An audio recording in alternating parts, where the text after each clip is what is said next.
Ramakrishna শরণম YouTube চ্যানেলে সকল রামকৃষ্ণ ভক্তমণ্ডলীকে স্বাগত। আজকের পাঠের বিষয়, মথুর বাবুকে কৃপা করলেন শ্রী রামকৃষ্ণ, কিন্তু কেন, কিভাবে? ওং স্থাপকায় চ ধর্মশ্চ সর্বধর্মস্বরূপিণী অবতার বরিষ্ঠায় রামকৃষ্ণায় তে নমঃ।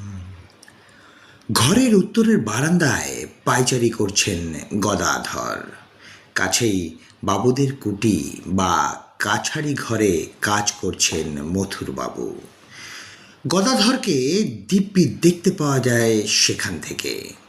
কাজ করছেন আর একবার তাকাচ্ছেন ওদিকে।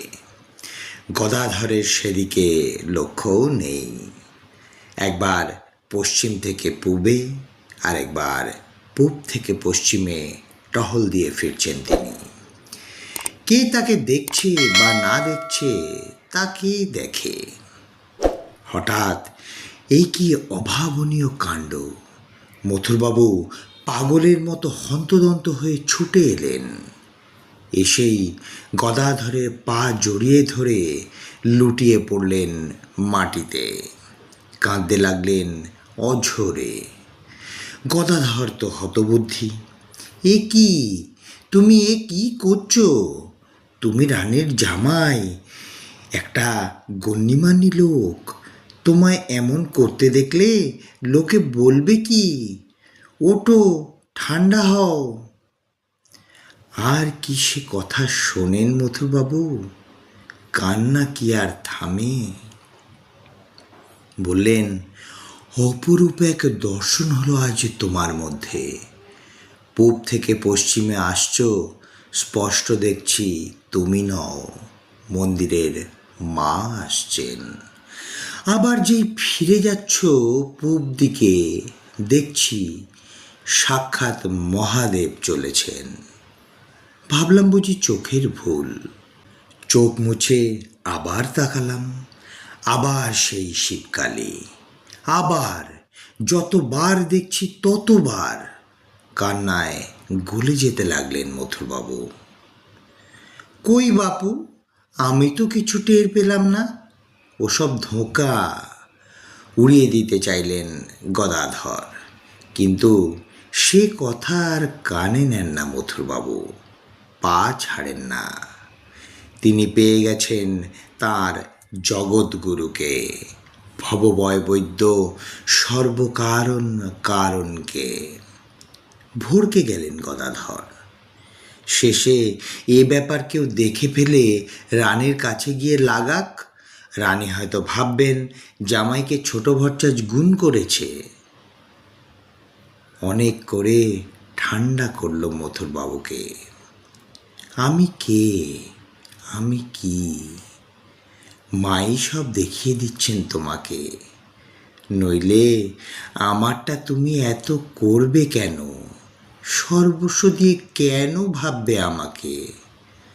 গদাধরের শখ হলো মাকে পাঁয়জোর পরাবে। মথুরবাবু অমনি গড়িয়ে দিলেন পাঁয়জোর। সখীভাবে সাধন করার সময় স্ত্রী লোকের বেশ ধরবেন গদাধর। মথুরবাবু বেনারসি শাড়ি, ওড়না আর 100 ডায়মন্ড কাটা গয়না কিনে দিলেন। শুধু তাই নয়, পানিহাটি উৎসবে চলেছেন গদাধর। দারোয়ান নিয়ে গুপ্তভাবে সঙ্গে চলেছেন মথুরবাবু। ভিড়ে ভাড়ে গদাধরের না কষ্ট হয় সেই তদারকে।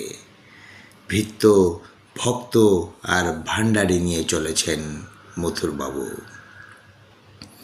মথুরবাবু একাধারে ত্রিমূর্তি।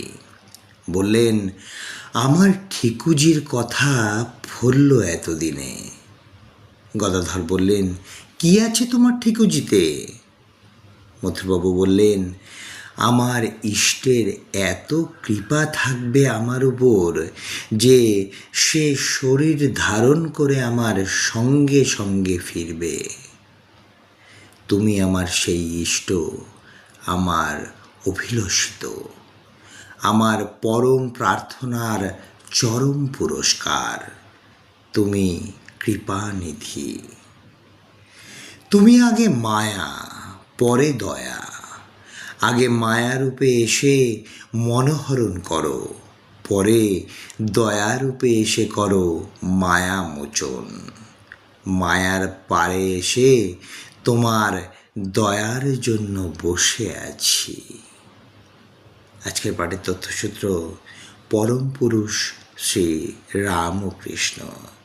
জয় ঠাকুর রামকৃষ্ণ পরমহংসদেব, জয় ঠাকুর রামকৃষ্ণ পরমহংসদেব, জয় ঠাকুর রামকৃষ্ণ পরমহংসদেব। জয় মা শারদা, জয় স্বামী বিবেকানন্দ মহারাজ।